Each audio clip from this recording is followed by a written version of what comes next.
reciprocal, which I think is a very fair way. We didn't have that. I was going to do that in my other term, and we had the greatest economy ever in the world. There's never been an economy like we had, and then we got hit with COVID. We had to focus on that. In the mood to be putting it on Italy and Spain and France and India, frankly, and a lot of other countries, because the world was very troubled. Economy anywhere in the world during that fairly long period of time during my first term as we didn't do the tariffs. We would have done the reciprocal tariffs, but we decided, and I decided, I think on a human basis, on a humane basis, not to do them because of the fact that there was such suffering all over the world. The last thing we needed to talk about is trade problems. But now we do. We see a tremendous future for our country, but we felt that now it's finally time, after 45 or 50 years of abuse, that we will do, and this isn't India, this is among a lot of nations. The European Union is very difficult for us, very, very difficult. They tax our companies at levels that nobody's ever seen before. They take advantage of a lot of things, so we're not happy about that. China, of course, is terrible, and we've never taken in 10 cents until I was president. We've taken in hundreds of billions of dollars from China since I've been president in first term and now. And we have to do that just as a mechanism of fairness. And that's what I've done. And so we are being reciprocal with India. Whatever India charges, we charge them. So frankly, it no longer matters to us that much what they charge, because whatever they charge, I had discussions with India in the first term about the fact that their tariffs were very high, and I was unable to get a concession. So we're just going to do it the easy way, and we're just going to say whatever you charge, we charge. And I think that's fair for the people of the United States. And I think it's actually fair for India. Sir, are you willing to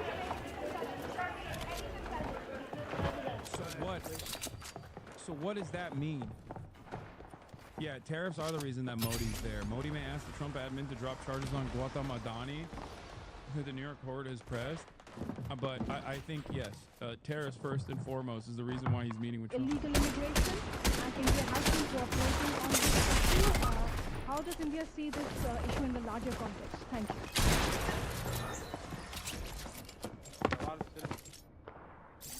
The question that is about India only, but even globally, you can talk about this issue.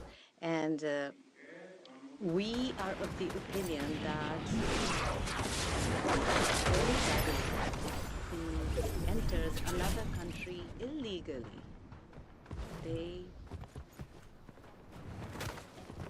they have absolutely no. He sent back undocumented immigrants of Indian descent in a military plane. And obviously, when you're a nationalist fascist, that's a major fucking L for you. And it apparently made the news in India. People were very mad. And now we have to fucking turn around and be like, no, it's great that he did it in handcuffs. My glorious leader. Are fully prepared to take them back to India. Yeah. However, it doesn't stop there. These are children of very ordinary families, and It's always funny how the left get their news from TikTok moms. Lol, Trump for the win. There is no, you can't ban this guy. This guy's my favorite guy. Are you kidding me? Please never ban this guy. Are you joking? That's a right-wing hog that thinks it is the left that's getting their fucking news from TikTok moms. While simultaneously, if he's a right-winger, he thinks all news is fucking fake news. That's my new favorite guy. He thinks random shit on Twitter is real.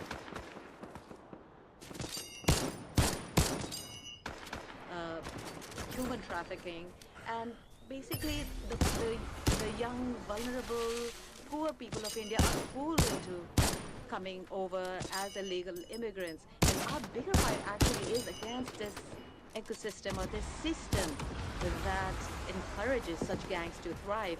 And I can tell you that India will completely I can tell you support. that they're Muslim. It's the Muslims that are building the gangs in India. Thank you, Mr. President. To ship Indian migrants. If I may, I wanted to ask you, did you discuss any business deals with Elon Musk during your meeting today, Mr. Prime Minister? And Mr. President, I wanted to ask you, today you spoke about UA talks with President Xi and President Putin. What would you say fuck is he to wearing? European leaders and other allies who may be concerned that you're apparently more keen to speak to America's adversaries than to its allies? Thank you. Maybe I'll just go first on this one. We had some talks, and we told the European Union, we told the NATO people, largely they overlap. You have to pay more money because it's unfair what we're doing. We're doing a tremendous amount more. We're probably $200 billion more going into Ukraine, using for Ukraine to fight. And Europe has not really carried its weight in terms of the money. It's not equitable. And we want to see a counterbalance. We want to have them put up more money. They have to do that. At the same time, we had a very good conversation with President Putin yesterday. And we also had a very good conversation. I did in both cases with President Zelensky. And I think we're going to be able to do something. I think we're going to be able to make a deal. I hope so, because it's a horrible war. It's a very terrible, bloody war with 1.5 million soldiers at least already dead on the battlefield, flying all over the field. Nobody's ever seen anything like it certainly since the Second World War. And so I think we're going to be able to do something. We're working with President Zelensky and with President Putin. And my impression is that I know that... Yeah, he's going to tear up Ukraine next. That I know that President Putin wants to make a deal. I wanted to know that before I began any detailed discussions. It's the most beautiful word in the language, in the English language. The conversation, also the meeting with Steve Witkoff in Moscow was a very successful one, and my phone call with him was a very successful one. Please.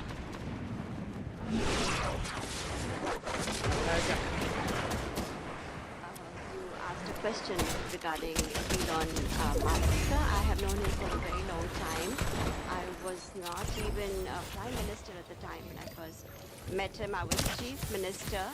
And today he came to meet me along with all his family and his children.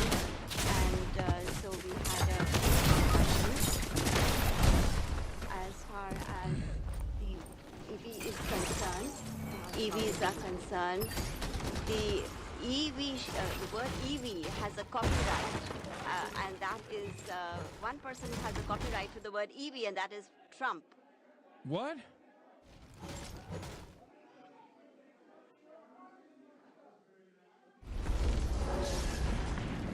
Thank you, Mr. President.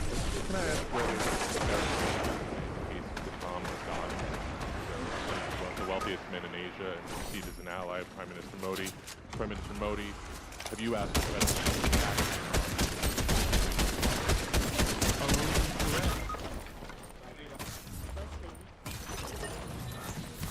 India is a democratic country, and our culture and our thought, philosophy is Vasudhaiva Kutumbakam, which basically means that the entire world is a family. Every Indian is my own family member. And when it comes to such personal matters, leaders of two countries will not get together on that topic and discuss anything on an individual matter. Go ahead, please. Please. Sir, go ahead. He said it's just a little bit of bribes, okay? Why are you getting Well, but Mr. President, you have suggested, with regards to the Russian war, you've suggested several things that Ukraine should give up. Yes, membership, by Russia. What should Russia give up? Russia has gotten themselves into something that I think they wish they didn't. If I were president, it would not have happened. Absolutely would not have happened, and it didn't happen for 4 years. If you look at what has taken place under President... The dominant case is that he got caught with hundreds of millions of dollars of bribes to basically dominate